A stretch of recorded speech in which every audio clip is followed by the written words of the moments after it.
The FAA is using satellite-based procedures that will improve the efficiency of the airspace in the Columbus area, including the predictability of air traffic flows and the separation of arrivals and departures. This includes the use of optimized profile descents, which enable aircraft to have a more direct approach. The FAA wants to improve flexibility when it comes to transitioning traffic between air traffic control facilities.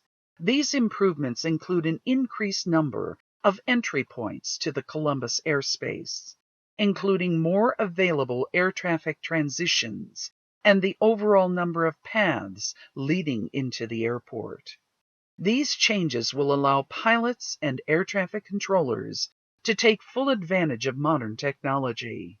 Current procedures do not have precise guidance to and from each runway, requiring controllers to use techniques such as vectoring and speed control to ensure safe vertical and lateral separation between arriving and departing aircraft. Constraints associated with nearby military airspace and other airports result in complexity and congestion in the Columbus area, requiring controllers to carefully observe aircraft activity along the nearby or crossing flight routes, ensuring standard separation is maintained. Flexibility in the management of the Columbus airspace has been affected by a limited number of entry points, which constrains efficiency in the airspace and requires multiple traffic flows to merge before aircraft arrive or depart the Columbus area. The National Environmental Policy Act requires the FAA to evaluate the environmental and related social and economic effects of a proposed action. The FAA conducted an environmental review of these procedures in December 2020 and found that the airport's overall noise footprint would not change. The procedures are scheduled to go into effect in the fall of 2021.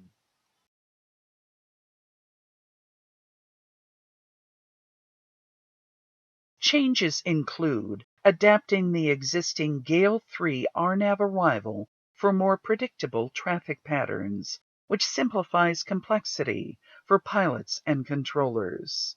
The ground track for Gale 3 is adjusted to provide additional lateral separation for aircraft landing and departing from Rickenbacker International Airport.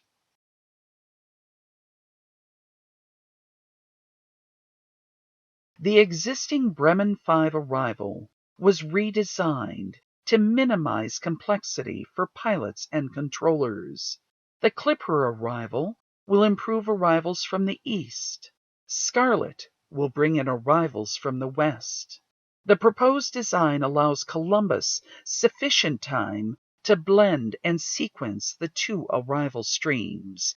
The existing arrival routes over Bremen and the new procedure reflect the shortcuts currently used by air traffic control.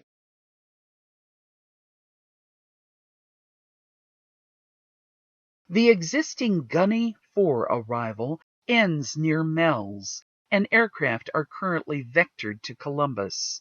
Improvements mirror shortcuts used today.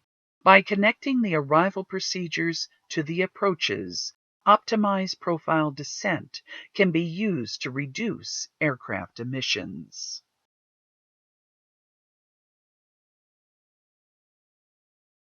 The CBUSS procedure will bring arrivals in from the northeast, separating them from arriving and departing traffic at Cleveland Hopkins, as well as traffic to and from Canadian airspace.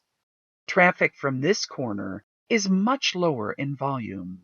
Data shows less than 3,600 flights per year, or less than 10 flights per day.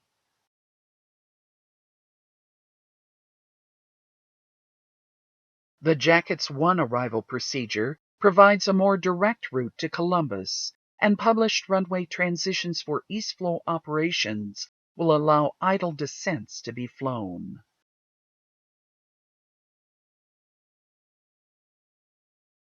Depending upon traffic conditions, aircraft entering Columbus airspace will be flying at between 5,000 and 8,000 feet mean sea level. Air traffic control will then vector aircraft to the appropriate satellite airport.